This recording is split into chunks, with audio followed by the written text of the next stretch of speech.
నమస్తే. ఇక దేశవ్యాప్తంగా ఎన్నికల ఓట్ల లెక్కింపు ఇంకా నడుస్తూనే ఉంది. కొన్ని చోట్లయితే ఆధిక్యంలో కొనసాగుతూనే ఉన్నారు. ఇంకా కొన్ని చోట్లయితే విజయం ఎవరిదనేది కూడా వెల్లడిస్తూనే ఉన్నారు. ఇప్పుడు మనం ప్రస్తుతానికి తెలంగాణ విషయానికి వద్దాం. తెలంగాణలో 17 ఎంపీ స్థానాలకు ఎన్నికలు జరిగినాయి. అలాగనే ఒక కంటోన్మెంట్ ఉప ఎన్నిక, అసెంబ్లీకి ఉప ఎన్నిక జరిగింది. అక్కడ కాంగ్రెస్ పార్టీ అభ్యర్థి శ్రీ గణేష్ మంచి మెజార్టీతో కూడా గెలుపొందారు. అలాగనే మిగతా 17 చోట్ల కూడా ఎవరు ఎక్కడ గెలుచుకున్నారు, దీనిపై మాట్లాడటానికి మా సీనియర్ కరెస్పాండెంట్ యాదగిరి గౌడ్ లైవ్లో అందిస్తారు. యాదగిరి, ఎలా ఉంది? రామారావు అయితే తెలంగాణలో ఉన్నటువంటి 15 లోక్సభ స్థానాలకు గాను కౌంటింగ్ అయినటువంటిది దాదాపుగా పూర్తి వస్తున్న నేపథ్యంలో 15 స్థానాలకు గాను వివిధ పార్టీలు తమ యొక్క సామర్థ్యాన్ని చాటుకునే ప్రయత్నం చేస్తున్నామని చెప్పొచ్చు. 15 స్థానాల్లో కూడా అటు ఉన్నటువంటి దాంట్లో 8 స్థానాలు బీజేపీ, 8 స్థానాలు కాంగ్రెస్ కైవసం చేసే అవకాశం కనిపిస్తే ఒక స్థానాన్ని ఎంఐఎం బదలం చేసుకోమని చెప్పొచ్చు. ఆదిలాబాద్లో చూసుకుంటే కనుక ఏదైతే బీజేపీ అభ్యర్థి విన్నింగ్ పొజిషన్లో ఉందని చెప్పొచ్చు. ఎందుకంటే అక్కడ బీజేపీ దాదాపు 73,000 ఓట్ల మెజార్టీని, అంటే ఆధిక్యత కనబరుస్తున్న నేపథ్యంలో బీజేపీ అభ్యర్థిని నగేష్ గెలుపొందే అవకాశం కనిపిస్తున్నట్టుగా మనకు తెలుస్తూ ఉన్నాయి రామారావు. అయితే నిజామాబాద్ చెప్పేసరికి మొదటిసారి బాగా పట్టిన ప్రాంతం నిజామాబాద్ బీజేపీ పట్టిన ప్రాంతం కావడం అనేది ఇక్కడ బీజేపీ కలిసి అంశం. అదే ధర్మపురి అరవింద్ ఏదైతే పసుపు బోర్డు సంబంధించిన విషయంలో విజయం సాధించామని చెప్పేసి అదే దాంతో ఎలక్షన్లో పోయినటువంటి ధర్మపురి అరవింద్ ఇక్కడ విజయం సాధిస్తున్నారు. దాదాపు ఇప్పటివరకు అయినా 123,000 ఓట్ల మెజార్టీని సొంతం చేసుకునేటువంటి పరిస్థితి మనం చూస్తున్నాము. అదేవిధంగా మహబూబ్ నగర్లో బీజేపీ సీనియర్ లీడర్, మహిళా లీడర్ అయినటువంటి డికే అరుణ కూడా తన యొక్క మెజార్టీ చూపిస్తే 13,000 ఓట్ల మెజార్టీలో ఆమె ముందు ఉన్నట్టుగా మనకు తెలుస్తూ ఉంది. నాగర్ కర్నూలులో మల్లు రవి, కాంగ్రెస్ పార్టీ సంబంధించినటువంటి మల్లు రవి తన ఆధిక్యాన్ని కనబరుస్తున్నారు. 75,000 ఓట్ల మెజార్టీలో ఆధిక్యాన్ని కనబరుస్తున్న పరిస్థితి మనం చూస్తూ ఉన్నాం.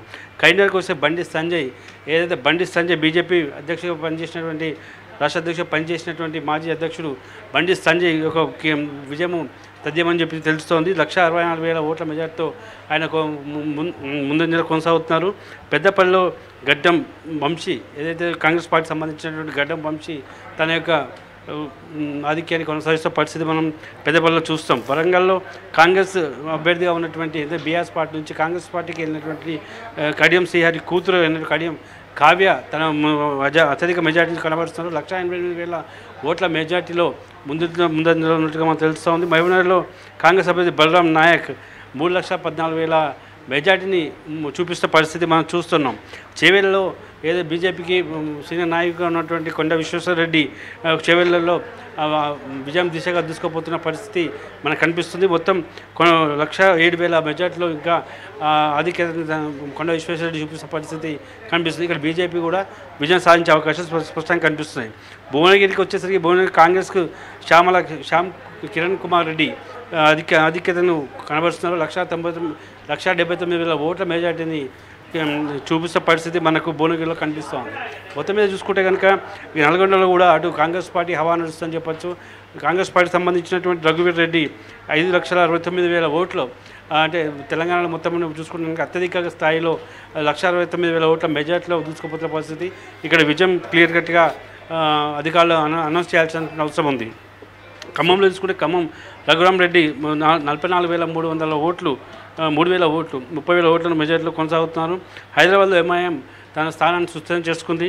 మొత్తం మీద బీజేపీ చూస్తే మెదక్లో చూసుకుంటే బీజేపీ అభ్యర్థి రఘునందన్ రావు లీడ్లో కొనసాగుతున్నారు. ఇక్కడ బీఆర్ఎస్ పార్టీ అభ్యర్థి వెంకటరామరెడ్డి మరియు బీజేపీ మధ్య దోబుజ్జాట కొనసాగుతున్న నేపథ్యంలో ప్రస్తుత పొజిషన్లో రఘునందన్ రావు 37,000 ఓట్ల మెజార్టీలో ముందంజలుగా మనకు తెలుస్తోంది. మల్కాజ్గిరికి సంబంధించి ఈటెల రాజేందర్ పోటీ చేసినటువంటి మల్కాజ్గిరిలో 2,79,000 ఓట్ల మెజార్టీ కొనసాగుతున్నట్టుగా మనకు తెలుస్తోంది. సికింద్రాబాద్లో కిషన్ రెడ్డి 69,000 ఓట్ల మెజార్టీలో ముందంజలు ఉన్నట్టుగా మనకు తెలుస్తోంది. మొత్తం మీద చూసుకుంటే కనుక తెలంగాణ వ్యాప్తంగా జరుగుతున్నటువంటి 15 లోక్సభ స్థానాల్లో ఇప్పటికే బీజేపీ 8 స్థానాలు, కాంగ్రెస్ పార్టీ 8 స్థానాలు ఆధిక్యాన్ని కనబరుస్తున్నాయి. ఒక రకంగా చెప్పుకుంటే అధికారికంగా ప్రకటిస్తే కనుక అది 8 స్థానాలుగా విజయం సాధించడానికి మనం చెప్పొచ్చు. ఒక స్థానాన్ని ఎంఐఎం, హైదరాబాద్ స్థానాన్ని ఎంఐఎం సొంతం చేసుకుని మనం చెప్పొచ్చు రామారావు. అంటే యాదగిరి చూస్తే ఇక్కడ మల్కాజ్గిరి యాక్చువల్గా గతంలో మరి ఈ ప్రస్తుతం ముఖ్యమంత్రి రేవంత్ రెడ్డి గారి యొక్క స్థానం అది. అలాంటిది అక్కడ గెలవలేకపోవడం కాంగ్రెస్ అనేది ఎందుకు? ఈ డ్రాబ్యాక్ని ఏ విధంగా చూడొచ్చు మనం? ప్రధానంగా ఏదైతే బీజేపీకి ఉన్నటువంటి ఈటెల రాజేందర్ యొక్క చరిష్మా అనేటువంటిది, బీజేపీకి ఉన్నటువంటి మోదీ యొక్క చరిష్మా అనేటువంటి స్థానికంగా పనిచేస్తుంది. దేశంలోనే అతిపెద్ద లోక్సభ స్థానం కాబట్టి అక్కడ చాలామంది కూడా ఓట్ డైవర్ట్ చేశారు. ఎందుకంటే బీఆర్కి సంబంధించిన ఓట్లు కూడా బీజేపీ డైవర్ట్ అవ్వడం అనేటువంటి అంశం కూడా అక్కడ చాలా కీలకంగా మారుతుంది. ఈ నేపథ్యంలో అక్కడ ఈటెల రాజేందర్ గెలుపు అనేటువంటిది చాలా సునాయాసంగా మారుతుందని చెప్పొచ్చు. అంటే ఎప్పుడు కూడా బీజేపీ ఇంత పెద్ద భారీ సంఖ్య మాత్రం ఎన్నడూ కూడా తెలంగాణలో ప్రదర్శించలేకపోయింది.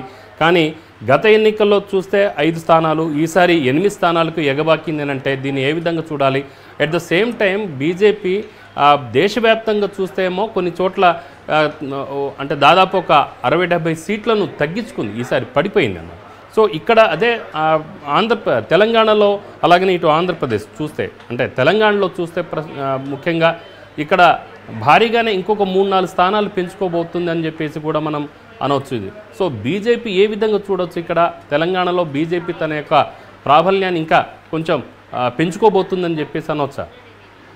ఖచ్చితంగా ఇప్పుడు ఉన్నటువంటి స్థానికంగా ఉన్న రాజకీయ సమీకరణ నేపథ్యంలో బీఆర్ఎస్ పార్టీ నీగారిపోవడం, బీజేపీ పార్టీ ముందుకు రావడం అటువంటి ఓటర్ల యొక్క చర్చనీయాంశంగా మారింది. అదేవిధంగా తెలంగాణలో లోక్సభ ఎన్నికల ప్రచారం అనేటువంటిది బీజేపీ అధిష్టానం చాలా కీలకంగా తీసుకుంది. చాలా ముఖ్యమైన స్థానాలుగా ఇక్కడ ఫోకస్, తెలంగాణ బీజేపీ చాలా ఫోకస్ చేయడం. ఈ నేపథ్యంలో అయితే అమిత్ షా పర్యటనలు కానీ మిగతా ఎన్నికల ప్రచారంలో 10కి డబుల్ డిజిట్ ఖచ్చితంగా మేము సాధిస్తున్నటువంటి ప్రకటన కూడా అనేక మార్లు బీజేపీ అధినాయకులు తెలియడం జరిగింది. అయినప్పటికీ దాదాపుగా మిగతా అన్ని స్థానాల్లో పోటాపోటీగా ఏదైతే మెదక్ వంటి ప్రాంతంలో బీఆర్ఎస్ పార్టీకి పూర్తిస్థాయిలో పట్టున్నటువంటి మెదక్ లోక్సభ స్థానంలో బీఆర్ఎస్కు గెలవాల్సింది గాను అటు బీజేపీ లీడ్లో ఉండడం అనేటువంటి చాలా కీలకంగా మారుతుంది.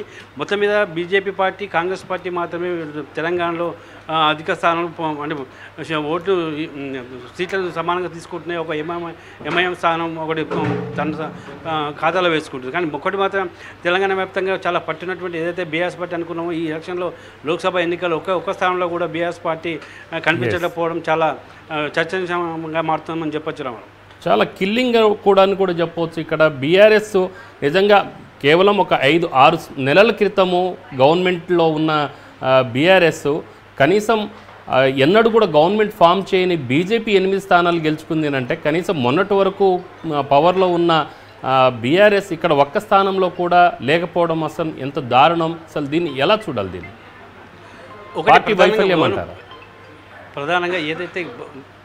ప్రధానంగా బీఆర్ఎస్ పార్టీకి, బీజేపీ పార్టీకి, బీఆర్ఎస్లో ఉన్నటువంటి ప్రతి ఒక్క నాయకులు, కార్యకర్తలు కూడా బీజేపీ వైపు టర్న్ అవ్వడం అనేటువంటిది పెను మార్పుగా మనం చెప్పవచ్చు. అదేవిధంగా స్థానికంగా కూడా అసెంబ్లీ ఎలక్షన్లో దీర్ఘార్పిన బీఆర్ఎస్ పార్టీ ఎట్లయినా లోక్సభ ఎన్నికల్లో అంతా ఉత్సాహంగా కనిపించకపోవడము, నాయకుల యొక్క ఫోన్ ట్యాపింగ్ విషయాలు కానివ్వండి, లేకుంటే కవిత లిక్కర్ సంబంధించిన కేసు విషయాలు అనేటువంటి కానీ స్థానికంగా చాలా చర్చనీయాంశంగా మారినాయి. అదేవిధంగా ఓటర్లంతా కూడా మోదీ వైపు చూసినటువంటి పరిస్థితి మనం చూస్తాం. మోదీని చరిష్మా వైపు చూడడం జరిగింది. చరిష్మాలో భాగంగానే ఓట్లను ట్రాన్స్ఫర్ అవ్వడం జరిగింది.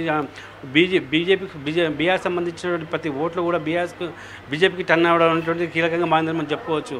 రామారావు ఇంకొకటి భువనగిరి విషయం చూస్తే మనం ఇక్కడ భువనగిరిలో అక్కడ సీనియర్ నాయకులు అక్కడ అంటే గతంలో బీఆర్ఎస్ పార్టీలో పనిచేసిన డాక్టర్ బూర నరసయ్య గౌడ్ అక్కడ ఉన్నారు బీజేపీ నుంచి.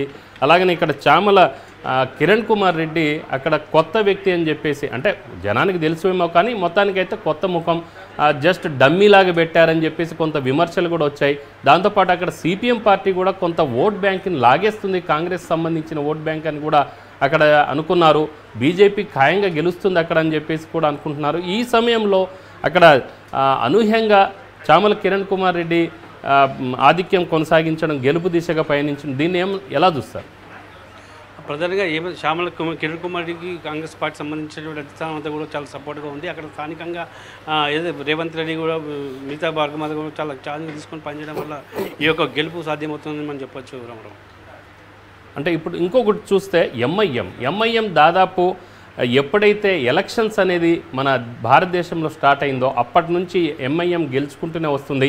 కానీ ఒక్కసారి ఎంఐఎం అనేది హైదరాబాద్ స్థానాన్ని కోల్పోవాల్సి వచ్చింది. అది కూడా 1972లో తెలంగాణ ప్రజాసమితి అనే పార్టీ దాన్ని అక్కడ ఓడించిన ఘనచరిత్ర కలిగిన పార్టీ అది. సో అక్కడ 1972 ఎలక్షన్స్లో ఎంఐఎంని ఓడించగలిగిన పార్టీ. అయితే ఆ తర్వాత నుంచి ఏకదాటిగా ఎవ్వరు కూడా ఈ రోజు వరకు ఎంఐఎంని అక్కడ ఓడించలేకపోయారు. ఈసారి మాధవీలత అభ్యర్థిగా అక్కడ ఉంచడం ద్వారా బీజేపీ గెలుచుకుంటుందని కూడా అక్కడ అంటే మాధవీలత ఇటు హిందూ ముస్లిం అనే ఈక్వేషన్స్ ఈ రకరకాలుగా అక్కడ పనిచేస్తుందని కూడా అనుకున్నారు. సో ఏంటి మళ్ళీ ఎంఐఎం అక్కడ పాగా వేయటం?